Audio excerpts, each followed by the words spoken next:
And joining us now is drug and alcohol counselor Jennifer Sarton. Jennifer, unfortunately, you've been in greater demand here in the last couple of years because of this problem. What is driving kids to experiment with dangerous drugs?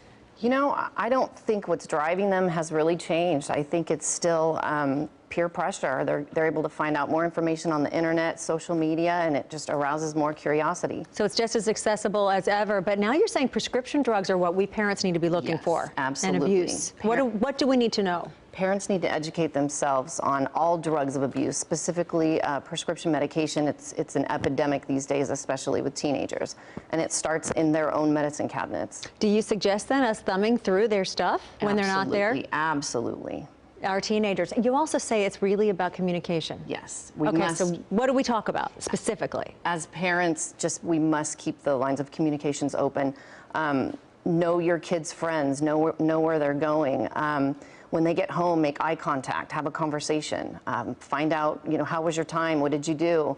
The lines of communication are probably the most important thing that a parent can do. So you're empowering us to get in their faces and annoy them. Absolutely. And ask questions and be the parent. Yes. And that's tough to do if you don't have a good relationship with them and you're starting now in high school. That's right. But, better now than never, When you talk about the dangerous drugs that are most prevalent right now, are there any names that you can give us? Hydrocodone, which is opiate painkiller, Xanax, anti-anxiety, opiate painkillers are probably the two most abused prescription drugs. The amphetamines, which are used to treat people with ADHD, those are probably the most common. Do you believe, because of your profession, that we as parents should be so, I don't know, on the offensive here, that we should almost assume our kids have some of this stuff and are taking it, and if we have that kind of medicine in our house, do we go to that extent where we start almost blaming them for things that they may get really upset with?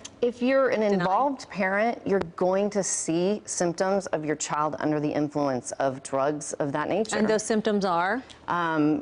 Hyperactivity, just the same symptoms for amphetamines, not sleeping, not eating, weight loss.